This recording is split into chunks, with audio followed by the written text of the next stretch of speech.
The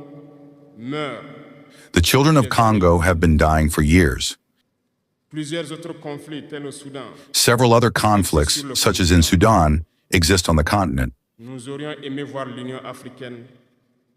would have liked to see the African Union generate the strength and all the strategies necessary to support its states so that they can find peace. We will not even talk about us here in the Sahel. For nearly 10 years, the Sahel has been the scene of international terrorism. But we see no support from these organizations to find a solution to this problem.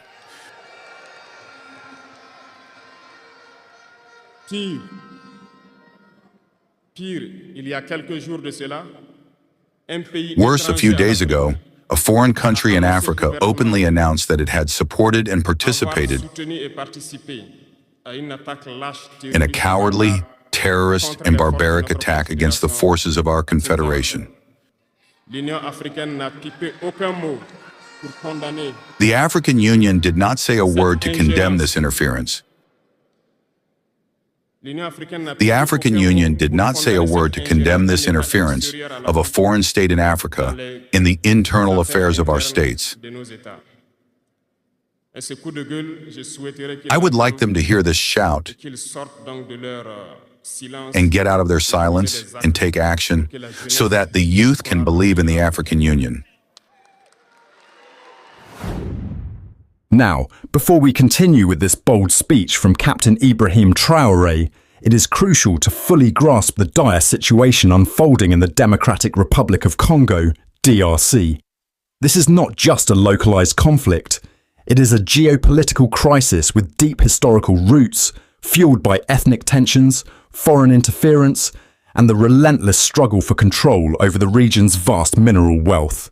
In recent weeks, M23 has made alarming territorial gains along the Rwandan border, effectively encircling Goma, the provincial capital, and a vital hub for both security operations and humanitarian aid.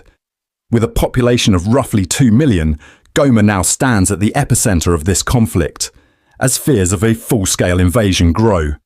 The DRC government, the United States, and UN experts have all pointed fingers at Rwanda, accusing its military of directly backing M23 rebels. According to intelligence reports and satellite imagery, Rwanda is alleged to be providing arms, training, and logistical support to the group, enabling it to launch large-scale offensives. M23 is primarily composed of ethnic Tutsis who originally defected from the Congolese army over a decade ago.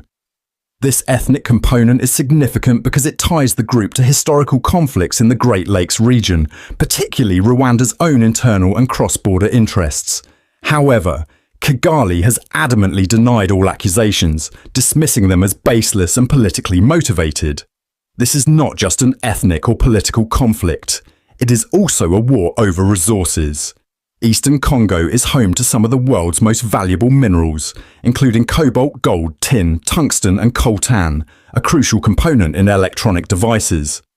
Control over these resources has made the region a battleground for nearly 100 armed groups, each seeking to exploit Congo's wealth for its own gain.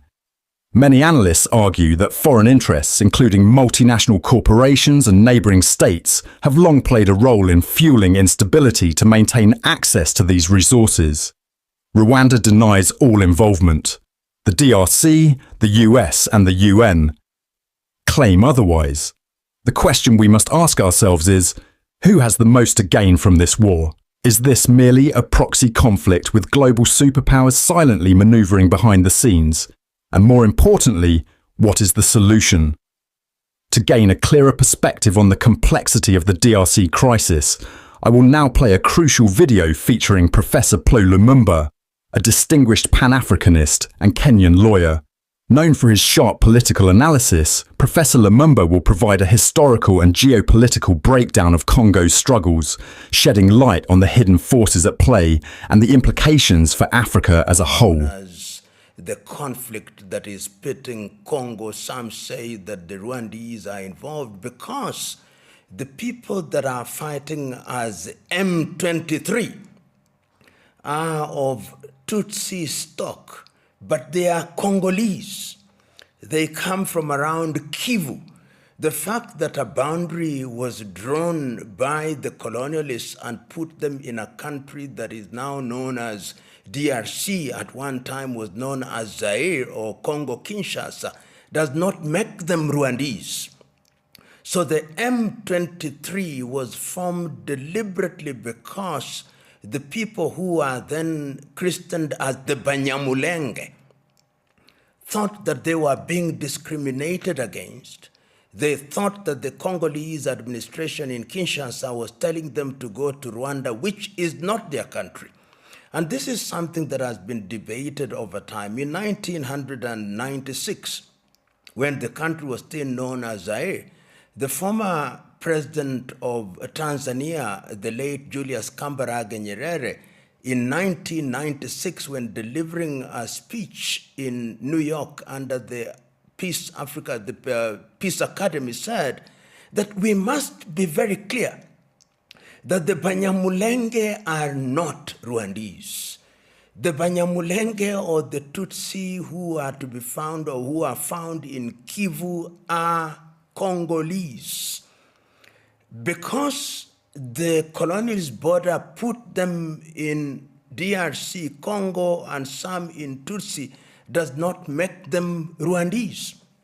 So the M23 was created deliberately for the purpose of protecting the interests of the Tutsis who are Congolese citizens. However, it must be understood that there have been accusations and counter-accusations, with the administration in Kinshasa saying that the Rwanda administration is aiding the M23. Rwanda, on her part, has said that because the war spills over into Rwanda occasionally, they are always on a defensive and sometimes in an offensive mode. And you will remember that when Felix Tshisekedi took over power, there was a time indeed when he visited Kigali and gave the Rwandese the right to move into the territory of Congo to deal with other rebel groups which were a threat to Rwanda, in the same way that he also did to the Ugandans. The fallout now is that diplomatically there is now a problem between Rwanda and the Democratic Republic of Congo, and the accusations are that the Rwandese administration is using M23 to destabilize DRC and also to take resources. But I believe that if we are to look at the issue in an objective manner, this is not the time to apportion blame. This is the time to ask ourselves, how can we stabilize that area? And that will require, among other things, that all the combatants are called to a round table. The argument, for example, that comes from the Kinshasa administration that they cannot have a face-to-face meeting with M23 is without merit, because it is the M23 who are on the ground, and they are an organized force with a clear chain of command. Even if it is true that the Rwanda government has given them logistical support, that does not take away the fact that they are organized and that they say they are Congolese. And we will remember that numerous attempts have been made to stabilize DRC. Numerous attempts when it was still called Zaire, numerous attempts when it changed its name to the Democratic Republic of Congo, and there have been peace initiatives, the most prominent of which has been the peace initiative by President João Lourenço of Angola, which appears to have faltered. There was also the Nairobi Peace Initiative, and we will remember that at one time all the East African countries did sanction an African force to go and help the Congolese administration, and they expelled the East African force and invited SADC. It must be remembered that DRC is a member of 2 regional organizations, perhaps even 3. But the most prominent are that they are members of the East African Community and members of SADC.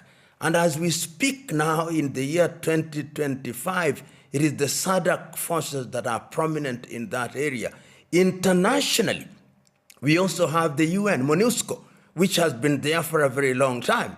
And this is not the first time that M23 have actually invaded Goma and occupied Goma. There was a time when they did. But the things have escalated in a manner that was unprecedented, with the consequence that the Kinshasa administration severed diplomatic ties and asked that the Rwandese ambassador winds up their diplomatic activities within 48 hours. It is in that context that the Kenyan President William Ruto, who is the current chair of the East African Community, then said, let us have an urgent meeting in order to resolve the problem. But from where I sit, such an urgent meeting will only be to stabilize and possibly call for a truce. But we've got to look at the long-term issues. I know others outside of the continent have also offered to mediate. President Erdogan of Turkey did offer to mediate, and that was immediately dismissed by the Congolese, which begs the question, how do we deal with the Congo problem in the context of the combatants who are present and who have demonstrated that they have sufficient firepower to overwhelm the Congolese forces? We talk much more about M23 and also talk about Banyamulenge, but remember that researchers tell us that there are anything between 100 and 120 armed groups, some of which are mercenaries and are involved with miners from different parts of the world. So that even if you negotiated with M23, what do you do with the other armed forces? From where I sit, and there are people who share the view that I take, you need a thorough examination of the situation in Congo. You need to have a conference which is an all-party meeting to look at mediation of the conflict in a proper manner. And I am of the view that all heads of state in East Africa should congregate. All heads of state in SADC should congregate. And perhaps if the AU was a strong body, it is not. This would be done under the aegis of the AU, so that you don't have single mediators.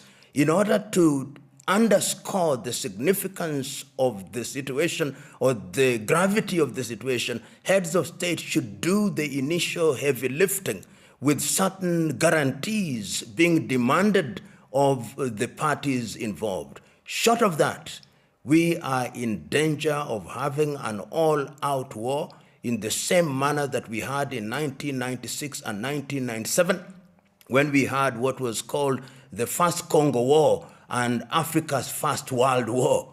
And we then had a similar one in 2001, 2003. So there is wisdom in this thing happening. I hope that on the 29th day of January 2025, the initial meeting between President Tshisekedi and President Kagame, and in the presence of other heads of state, will break the ice, because breaking the ice will then ensure that we have a path towards which lasting peace can be realized and certain accommodations being made. Finally, it is important to point out that it is unwise for African leaders to use colonially created and inherited boundaries as a basis for shutting out populations. One of the reasons why in 1963 in Addis Ababa, Ethiopia, and in 1964 in Cairo, Egypt, it was agreed to retain the boundaries was not because we wanted to use them as paddocks to discriminate, but because it was thought that trying to recreate them would cause chaos. it was also understood that they'll only be useful for purposes of administration. It cannot be right that we are talking about African unity, we are talking about free movement of persons, and then we begin to say that some are Congolese, some are Rwandese, some are Burundians. I hope and pray that those who for the time being are in positions of leadership in the DRC will recognize and see the big picture and negotiate. The stance that they have taken that they are not going to negotiate with M23 is, in my view, self-defeating. Anyway, what are your thoughts on the escalating situation in Congo? Kindly hit the subscribing button and give us your thoughts on the comments section below.